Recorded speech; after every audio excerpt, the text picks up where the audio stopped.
Hello everyone, welcome to my YouTube channel economics by Renu.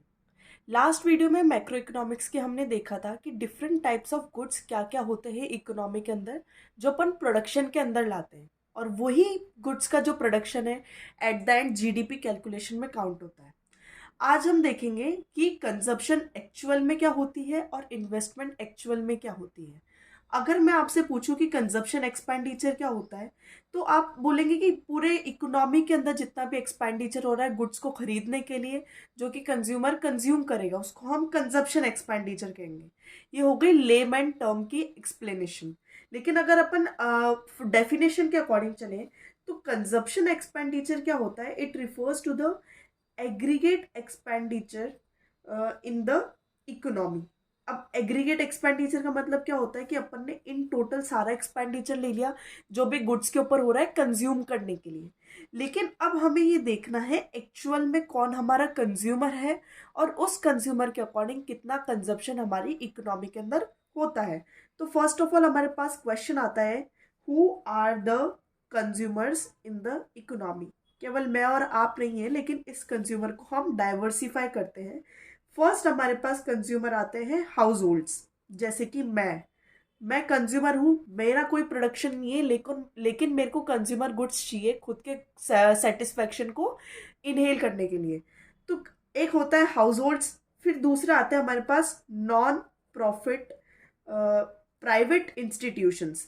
मतलब कि आप ले सकते हो कि एनजीओज हो गए, इसमें एग्जाम्पल लिख लेते हैं, एनजीओज, टेम्पल्स, या फिर बहुत सारे अदर इंस्टीट्यूशंस होते हैं जो कंजम्पशन तो करते हैं, लेकिन उनका मोटिव प्रॉफिट मैक्सिमाइजेशन नहीं होता है। उनका प्रॉफिट रहता है कि हाँ, हर जो सेक्शन ऑफ सोसाइटी है उनके वो ध्यान रख पाए। थर्ड हमारे पास आता है जो मेन है at the level of country as a whole, हमारे पास आती है गवर्नमेंट, क्योंकि हम एक मिक्स्ड इकोनॉमी है। या फिर आप कोई सी भी सोसाइटी को ले लीजिए, कोई सी भी इकोनॉमी को ले लीजिए, वहाँ पे कोई ना कोई गवर्नमेंट रहेगी सही। कैपिटलिस्ट को अगर आप हटा देते हैं तो हाउस होल्ड्स जो भी कंजप्शन कर रहा है वो क्यों कर रहा है? सेटिस्फेक्शन ऑफ देयर वांट्स, इसलिए हमने हाउस होल्ड कंजप्शन रखा। उसके बाद अगर हम देखते हैं नॉन प्रॉफिट जो इंस्टीट्यूशन है, वो किसके लिए कंज्यूमर गुड्स का कंजम्पशन करते हैं? For charity. उनका मतलब केवल एक रहता है कि हाँ, हमको सोसाइटी के अंदर चैरिटी रखनी है, या फिर डोनेशंस करना, सबके लिए अच्छा सोचना, सबके लिए भला सोचना कि हाँ, हमने एनजीओ चालू करा है डिप्राइव्ड सेक्शन के लिए, ताकि उन बच्चों को हम शिक्षा दे सके। टेम्पल्स के अंदर जो आप दान करके आते हैं, डोनेशन करके आते हैं, वो एक नॉन प्रॉफिट प्राइवेट ऑर्गेनाइजेशन होती है। कोई भी टेम्पल ये नहीं चाहेगा कि जो भी मेरे पास डोनेशन आ रहा है उसको मैं स्टॉक्स में लगा दूं। वो तो प्रॉफिट अपना नहीं अटेन कर रहा है ना, वो नॉन प्राइवेट ऑर्गेनाइजेशन है। उनके पास जितना भी डोनेशन आएगा उस पैसे से या तो वो गौशाला बनाते हैं, या मतलब गरीबों में अन्न बांटते हैं। तो वो नॉन प्रॉफिट प्राइवेट ऑर्गेनाइजेशन रही। अब अगर हम बात करते हैं गवर्नमेंट का, तो गवर्नमेंट बहुत अलग अलग पर्पस के लिए गुड्स प्रोड्यूस करती है, या फिर हम कह सकते हैं कि वो गुड्स परचेज करती है। या तो वो डिफेंस के लिए करेगी, या तो वो अपन कह सकते हैं डिस्ट्रीब्यूशन के लिए करेगी, जो अपन पीडीएस सिस्टम के अंदर लेते हैं। या फिर स्कूल्स रन करने होते हैं, उसके अंदर हमें मिड डे मील्स देनी होती है। तो गवर्नमेंट का अगर हम ओवरऑल कंजप्शन देखें तो बहुत ज़्यादा डाइवर्सिफाइड रहता है। तो बेसिकली हमारे पास इकोनॉमी में तीन कंज्यूमर्स है। एक हो गया हमारा हाउस होल्ड जो सेटिस्फेक्शन ऑफ देयर वांट्स चाहता है, नॉन प्रॉफिट प्राइवेट ऑर्गेनाइजेशन जो चैरिटी या डोनेशन के ऊपर फोकस करते हैं, और थर्ड रहती है हमारी गवर्नमेंट जो इकोनॉमी के वेलफेयर के लिए काम करती है। तो अगर अपन इजी वे में समझना चाहें कि अब बताइए कि कंजप्शन एक्सपेंडिचर क्या होता है, तो आप बोलेंगे इन सब का एड ऑन, हाँ यही होगा। तो इसका एड ऑन आप कैसे करेंगे? जो एग्रीगेट कंजप्शन एक्सपेंडिचर अपन ने डेफिनेशन में देखा था, वो क्या होगा? Consumption expenditure by households, फिर आप प्लस करेंगे इसके अंदर, फिर आप लिखेंगे consumption expenditure by the government, फिर प्लस करेंगे, फिर लिखेंगे consumption expenditure by non profit institutions. इन सब चीज़ों को ऐड करके, इनके सारे यूनिट्स को ऐड करके जो आपके पास वैल्यू निकल के आएगी, वो रहेगी आपकी ओवरऑल इकोनॉमी की एग्रीगेट कंजप्शन एक्सपेंडिचर। एक्सपेंडिचर हो गया, मतलब कंजप्शन हो गया, उसके बाद हम देखते हैं कि आपने इन्वेस्टमेंट कितना करा है, या फिर इन्वेस्टमेंट बेसिकली होता क्या है। तो इन्वेस्टमेंट को क्या कहते हैं हम, increase in stock of capital. कभी आप अपने फ्रेंड्स को शेयर करते हो तो आप ये बोलते हैं कि मेरे पापा ने इन्वेस्टमेंट करी है, पर इन्वेस्टमेंट किस में करी है, या तो कार में करी है या तो प्रॉपर्टी में करी है। आपके पास एसेट है, आपके पास 10 लाख का एसेट है, और आप बोलते हो हमने इन्वेस्टमेंट करके उसको 20 लाख का बना दिया। तो ये जो दोनों का डिफरेंस है 10 लाख रुपए का, वो क्या हुई आपकी एट द एंड इन्वेस्टमेंट हुई। मतलब कि आपके पास जितना एसेट है उसके अंदर एड ऑन करके आपने एसेट की वैल्यू को इंक्रीज कर दी है, आपने जो स्टॉक है कैपिटल का उसको इंक्रीज कर दिया है। ठीक है, तो वो होता है investment is the increase in the stock of capital. आपके पास जितना कैपिटल है आप उसको एड ऑन करते हुए उसकी वैल्यू को इंक्रीज कर रहे हैं, तो वो इन्वेस्टमेंट कहलाएगी। अब हम अगर इसको अंदर ऐसे लिखें तो इन्वेस्टमेंट इक्वल्स टू डेल्टा के, यानी कि आई इक्वल्स टू हो जाएगा हमारा इन्वेस्टमेंट, के हो जाएगा हमारा कैपिटल स्टॉक, यानी कि आपके पास कितना कैपिटल है, और जो डेल्टा होता है वो बताता है change in capital stock during the year. यानी कि इन्वेस्टमेंट का मतलब क्या हुआ कि हम कितना कैपिटल स्टॉक के अंदर चेंज लेकर आ रहे हैं। ठीक है, आई इक्वल्स टू डेल्टा के। इन्वेस्टमेंट हमारा क्या होगा कि मैंने एक साल के अंदर, मैंने एक ड्यूरिंग 1 ईयर मैंने कितना अपना कैपिटल एड ऑन करा है। तो हम चेंज इन कैपिटल स्टॉक को एक नाम से और जानते हैं, वो होता है कैपिटल फॉर्मेशन। क्योंकि कहीं ना कहीं आप कैपिटल में एड ऑन कर रहे हो तो कैपिटल फॉर्मेशन ही हुई वो, क्योंकि वो इंक्रीज हो रही है उसकी अमाउंट। तो इस तरीके से हम डिफाइन करते हैं इन्वेस्टमेंट की, ये या तो ये कैपिटल फॉर्मेशन है, नहीं तो हम बोलेंगे ये स्टॉक ऑफ कैपिटल को इंक्रीज करने का फेनोमेना है। अब हम देखते हैं कि इन्वेस्टमेंट किस टाइप्स के होते हैं।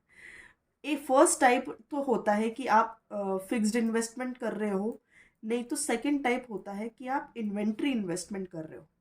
फिक्स्ड इन्वेस्टमेंट के नाम से समझ आता है कि एक साल के अंदर आपने फिक्स्ड कितना अमाउंट का इन्वेस्टमेंट करा है जो आपको लॉन्ग टर्म के लिए बेनिफिट देगा।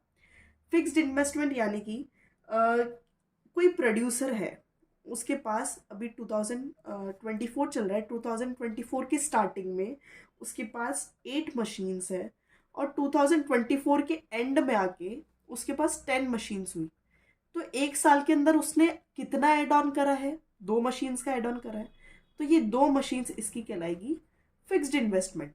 क्यों? क्योंकि इसने कैपिटल स्टॉक का इंक्रीमेंट करा है, अपने स्टॉक ऑफ कैपिटल को इंक्रीज करा है, या फिर हम कह सकते हैं इसने कैपिटल फॉर्मेशन करा है, इसलिए ये फिक्स्ड इन्वेस्टमेंट कहलाएगी। फिक्स्ड इन्वेस्टमेंट को अगर अपन को वैल्यू कैलकुलेट करनी है तो अपन क्या देखेंगे, value of stock of fixed asset in the end of accounting year minus value of stock of fixed asset in the beginning of accounting year। यानी कि हमारे पास लास्ट में कितना एसेट है इन कंपैरिजन टू स्टार्टिंग। मतलब आप यहाँ से प्रोडक्शन स्टार्ट कर रहे हो 8 मशीन से, लेकिन ईयर के एंड तक आते आते आपके पास 10 मशीन्स हो गई। तो ये आपके लिए ही बेनिफिशियल है, क्योंकि आपको प्रोडक्शन के अंदर हेल्प करेगा। तो आपने जो 2 मशीन का इंक्रीमेंट करा है वो आपकी फिक्स्ड इन्वेस्टमेंट कहलाएगी, क्योंकि आपके लिए ये लॉन्ग टर्म तक बेनिफिशियल रहेगी। ठीक है, फिक्स्ड इन्वेस्टमेंट को अपन एक और क्या कहते हैं, फिक्स्ड कैपिटल फॉर्मेशन। क्योंकि अपन इन्वेस्टमेंट को ही क्या बोलते हैं, कैपिटल फॉर्मेशन, तो फिक्स्ड ऐसे ही रख देते हैं, इन्वेस्टमेंट को हम बोल देते हैं कैपिटल फॉर्मेशन। अब सिग्निफिकेंस क्या है फिक्स्ड इन्वेस्टमेंट का इकोनॉमी के अंदर। तो फर्स्ट अपन देखते हैं कि इट रेजेस प्रोडक्शन कैपेसिटी। मतलब कि आपके पास पहले 8 मशीन्स थी तो आप 5 यूनिट्स बना पा रहे थे, लेकिन अब आपके पास 10 मशीन्स आ गई तो आप 7 यूनिट्स बना पा रहे हैं। तो आपके प्रोडक्शन लेवल के अंदर इंक्रीमेंट आ गया एकदम से 2 यूनिट्स का। इसका ये बेनिफिट है कि जितनी आप इन्वेस्टमेंट करते हो, यानी कि जितना आप कैपिटल लेके आते हो, आप जितनी मशीनरी खरीद के ला रहे हो, तो एट द एंड वो आपके प्रोडक्शन को इंक्रीज करेगा।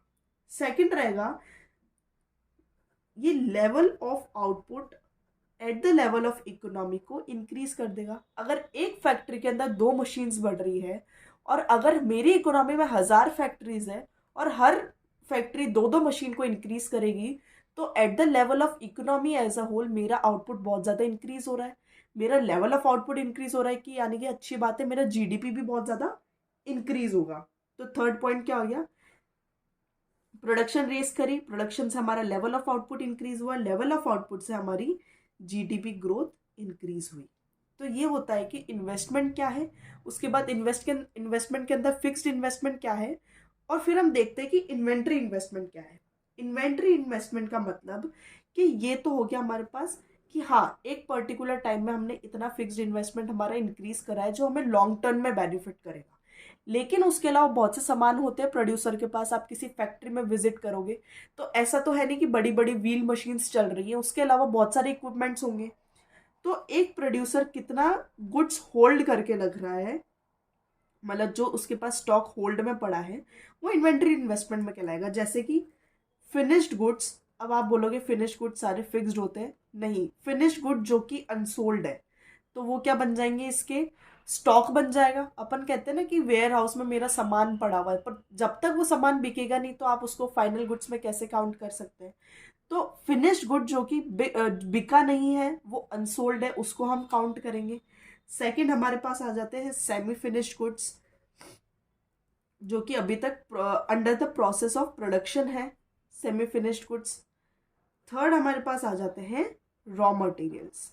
रॉ मटेरियल्स जैसे कि आप फार्म से डायरेक्ट शुगर लेके आए हैं या फिर आप वीट लेके आए हैं और अभी उनका प्रोसेस करना बाकी है। तो यहाँ से स्टार्टिंग करते हैं रॉ मटेरियल। रॉ मटेरियल के बाद में जो गुड्स अभी प्रोडक्शन के अंदर जाने के लिए बाकी हैं, यानी कि आप थ्रेड लेके, मतलब रुई लेके आए, उसका आपने थ्रेड बना दी, लेकिन अभी थ्रेड से आपको कपड़ा बनाना बाकी है, तो वो आ जाएगा आपका सेमी फिनिश गुड्स।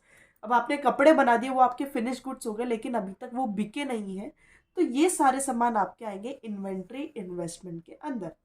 दोनों इन्वेस्टमेंट का इक्वल रोल होता है इकोनॉमी के अंदर। अगर हम सिग्निफिकेंस की बात करें इन्वेंट्री इन्वेस्टमेंट की, तो इन्वेंट्री इन्वेस्टमेंट में अगर हम मोटे मोटे रूप पे देखें तो सेमी फिनिश गुड और रॉ मटेरियल्स ज़्यादा काउंट होंगे, क्योंकि ये तो एक एक करके बिक जाएंगे, इनका स्टॉक ज़्यादा हमारे पास नहीं रहेगा, ये एक न एक दिन मार्केट में उतर के हमें रिटर्न दे देंगे। लेकिन मेन अपन क्या देखते हैं इन्वेंट्री इन्वेस्टमेंट में कि हाँ, मेरे पास माल पड़ा हुआ है जिसको भी मैन्युफैक्चर करना है, और रॉ मटेरियल्स लाइक बहुत बेसिक सा सामान जो कि हर प्रोड्यूसर को नीड रहती है प्रोडक्शन के लिए। तो इन दोनों से क्या होता है, हम देखते हैं सिग्निफिकेंस की कभी भी सप्लाई के अंदर दिक्कत नहीं आएगी प्रोड्यूसर को। अगर उसके पास सामान पड़ा हुआ है वेयर हाउस के अंदर, तो अगर मान लो कभी एकदम से सप्लाई देनी पड़ जाए इकोनॉमी में, तो वो बेझिझक अनइंटरप्टेड सप्लाई दे सकता है। तो ये फर्स्ट अपना सिग्निफिकेंस हो गया। सेकंड सिग्निफिकेंस क्या हो गया कि अगर उसके पास रॉ मटेरियल्स अच्छा खासा अमाउंट में पड़ा हुआ है, यानी कि उसका रॉ मटेरियल का स्टॉक उसके पास पड़ा हुआ है, तो जो प्रोड्यूसर है वो अवॉइड कर सकता है, can avoid day to day purchases. अब आप बोलोगे कि क्या फर्क पड़ता है, आप रोज जाके सब्जी ले आओ और आप हफ्ते भर की एक बार में सब्जी ले आओ। आप स्टॉक के अंदर कभी सब्जी लेके आओगे तो 10-20 रुपए कम हो जाएंगे, लेकिन आप रोज सब्जी लेके आओगे तो कभी 20 रुपए किलो मिलेगी, कभी 40 रुपए किलो मिलेगी। तो वो जो प्राइस की अनस्टेबिलिटी रहती है मार्केट के अंदर, वो इससे हम कवर कर सकते हैं। तो यानी कि जब हमारे पास रॉ मटेरियल्स अच्छे खासे अमाउंट में पड़े हैं, तो जब हमें नीड होगी हम उसका प्रोडक्शन के अंदर यूज ले सकते हैं। तो इस तरीके से देखा हमने कि कंजप्शन क्या होता है और उसके अंदर कौन कौन से कंज्यूमर हैं जो हमारे कंजप्शन में हेल्प करते हैं। उसके बाद इन्वेस्टमेंट का कंसेप्ट क्या है और इन्वेस्टमेंट कौन से 2 टाइप्स के होते हैं और उसका अलग अलग सिग्निफिकेंस क्या है हमारी इकोनॉमी के अंदर। अब हम देखते हैं कि जो इन्वेंट्री स्टॉक होता है, वो इन्वेंट्री स्टॉक होता है हमारा 2 तरीके का, एक होता है डिजायर्ड और एक होता है अनडिजायर्ड। नाम से ही समझ आ रहा है, डिजायर्ड यानी कि हम इच्छा से रख रहे हैं और अनडिजायर्ड यानी कि हमारे बिना इच्छा के वो पड़ा हुआ है। डिजायर्ड इन्वेंट्री स्टॉक होता है प्लान्ड, यानी कि प्रोड्यूसर प्लान करके चलता है कि हाँ, अगर मुझे फ्यूचर में कोई डिमांड मीट करनी है तो मेरे पास इतना स्टॉक होना चाहिए। यानी कि मैं अभी अप्रैल चल रहा है और मई में जून में मेरे को सप्लाई देनी है, तो अप्रैल के एंड तक मैंने 200 यूनिट्स बना के रख ली इस अजम्पशन पर या फिर इस प्रिडिक्शन पर कि मुझे जून में सप्लाई देनी है। तो ये तो मेरा डिजायर्ड इन्वेंट्री स्टॉक हो गया, जो मुझे पता है इन फ्यूचर मुझे सेल करूंगी तो मुझे अच्छा खासा पैसा मिल जाएगा। लेकिन अनडिजायर्ड स्टॉक क्या होता है? ये होता है अनप्लान्ड। इसके लिए आप रेडी नहीं होते हो, लेकिन कभी भी मार्केट में अप्स एंड डाउन्स हो गए, यानी कि आपके पास सप्लाई तो पड़ी है लेकिन उसके रेलिवेंट डिमांड कम है, तो अगर डिमांड नहीं आएगी मार्केट में आपकी क्लॉथ के लिए तो आप उसको बेचोगे कैसे? जब तक वो बिकेगा नहीं, वो वेयर हाउस के अंदर पड़ा ही रहेगा। तो ये होती है मेरी अनडिजायर्ड इन्वेंट्री स्टॉक, यानी कि इसकी तो मैंने चाहत करी थी, लेकिन ये मैं नहीं चाहती थी कि मेरे पास माल पड़ा रहे, लेकिन फिर भी पड़ा है क्योंकि अभी मार्केट ठप है। तो ये होता है कि कंजम्पशन क्या है और इन्वेस्टमेंट क्या है। अगर आपको अभी भी इस कंसेप्ट में डाउट हो तो आप कमेंट सेक्शन में बता सकते हैं, या फिर आप मेरा टेलीग्राम चैनल ज्वाइन कर सकते हैं जिसका लिंक मैं डिस्क्रिप्शन में दे दूंगी। Thank you.